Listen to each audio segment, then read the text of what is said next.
Ancient monuments. Is the Bible helpful? Slaves? Aliens? Ancient cultures? Hello, everyone. My name is, Al Person. You can contact me at pastor@mascot.church. That's my email address, or in the comments below. Hey, Happy New Year to you all. This is being recorded on the very last day of 2022, and so you'll probably see this probably in 2023. I hope all goes well with you, and you have a great year. Well, we're going to kick the year off in high gear today. We're going to have a look at some of the possible biblical basis or pointers that might help us understand who built some of those ancient monuments, the pyramids, the Sphinx, and so on. Who moved all those big stones? First of all, let's have a look at some pictures and some images and ask the obvious questions. And I've just got to get my toys and my tools right here, my software and all of that. Let's flick into this one here and pop into our next slide. This is the Tyson crane. This particular piece of gear can hold lift 20,000 tons. However, it cannot travel through the desert or the jungle or whatever to deliver the 20,000 tons anywhere in particular. So it's a really, really big piece of gear. And I'd love to see it. Never seen that before, 20,000 tons. It looks like it's on rails, and certainly it will do up and down lift. So that's pretty amazing, really. Pretty amazing stuff. All right, here is a crane that is made in Germany. It's a Liebherr crane. It can lift 1,200 tons. 1,200 tons. Think about that, okay? That is a very large amount of whatever it is you're lifting. However, it can't lift the 1,200 tons and then drive anywhere with it. It's you note that all of these wheels, out of the side of this vehicle come stands that have to be secured and on solid ground. It can't lift 20,000 tons and drive it through the jungle or the desert or whatever, as amazing as this piece of gear is in our day. And this, however, is a stone that has been uncovered in Baalbek in Lebanon. This is a really, really big piece of gear. And as far as we're being told, there was no modern equipment, no heavy-duty lifting gear or cutting gear to get this stone to this place. And it looks like the job was only half done. It looks like it was incomplete. Let's get a slightly better picture, a color image of this stone, and you get an idea as to how big this beast is. Well, what does it weigh? What does it weigh? This is, it says that Gizmodo reports, and this was a Smithsonian, that it weighed an estimated 1,650 tons. 1,650 tons, right? There's another ton found nearby which weighed 1,240 tons. So this particular crane could not even lift that weight that we've been told was cut and moved by primitive people with ropes and chisels and so on. So it's really, really interesting, really curious. Now let's just look at pictures that I'm sure some of you seen, images like this. You say, they'll say, here's how slaves or primitive peoples put these huge obelisks in place. There's just one bizarre example here. And you see that they would have pulled, in their view, we're being told, they would have pulled this obelisk up a ramp, and then when it got to the ramp, they would have tipped the obelisk down and then put it in its place finally there. Now, in order to do that, you'd need a pivot point like this, and you'd need ropes that could hold this, which is really another problem, and then you'd need enough slaves or people or whatever who could move it.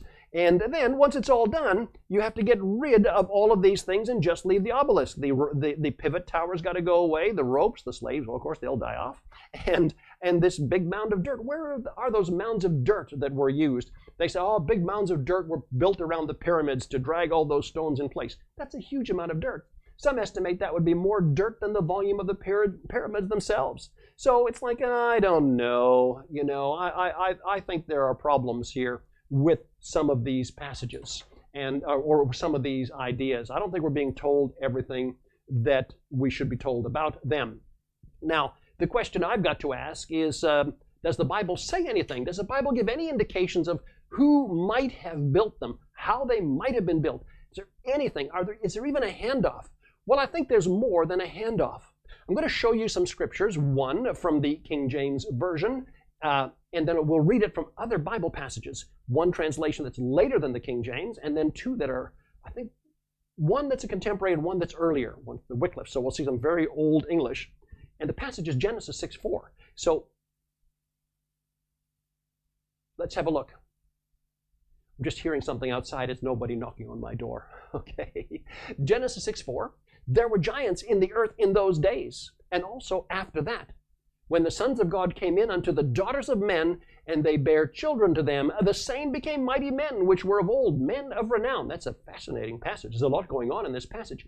Let's look at what the English Standard Version, a more recent translation, says. The Nephilim were on the earth in those days, and also afterward, when the sons of God came into the daughters of men, and they bore children to them. These were the mighty men who were of old, men of renown. Now let's look at two earlier translations and see what we can glean from them. This is the Wycliffe translation. Listen to this early English. Soothly, what a great word, that means truly.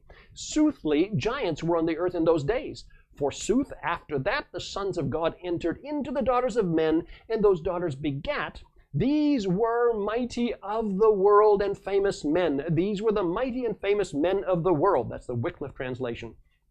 Predates the King James, and of course that's done in a modern script. Now the Geneva Bible, and I just don't know the temporal lineage of the Geneva Bible offhand. I'll have to check it.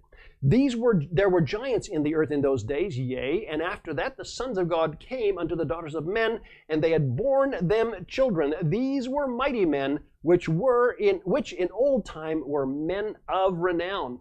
So this is one of the several passages that people want to use to possibly explain what might have been going on, and it's one we're going to look at a little while later. You got the sons of God. Who are the sons of God? That's really, really interesting. Who are the daughters of men? There's multiple readings of this, and I hope to share fairly all of the readings for your understanding, and I'll give you my position on this, probably not today. Now there's another passage that is pivotal in all of this. There's a few, but I think one that is absolutely pivotal in understanding this, and it will be foundational in what we're doing going forward as well. We're going to have to crack into this one, and that is the 82nd Psalm.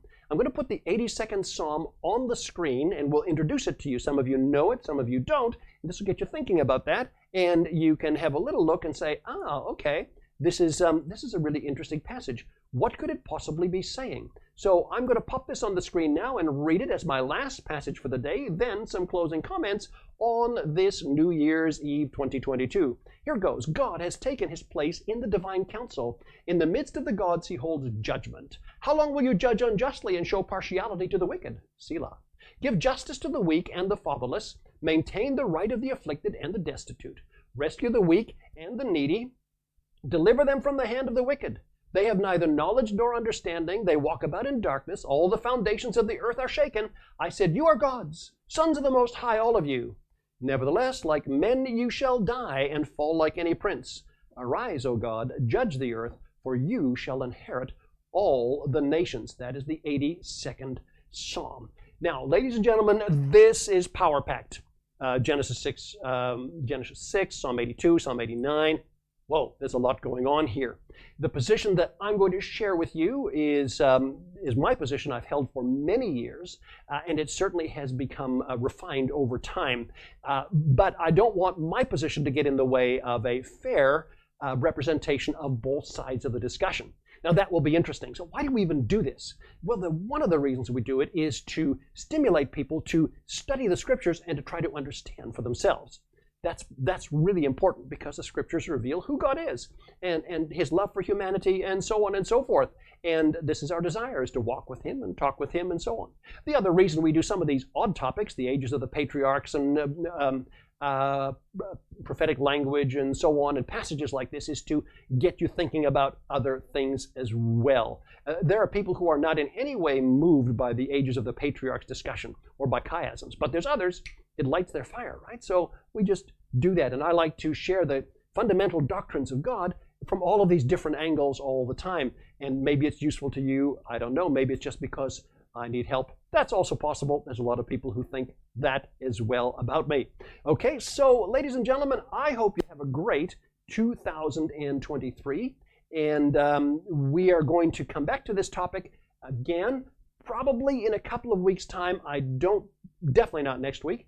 It's going to take a bit of time. I want to lay down some more study and just get some notes about right. But also, it's too much food to slam into my congregation on this topic week after week after week. So I think you understand that. The topic today has been an introduction to ancient monuments. Is the Bible helpful? Slaves, aliens, ancient cultures. My name is Al Person. If you like these videos, like, share, subscribe. You know how it goes. And let's talk later.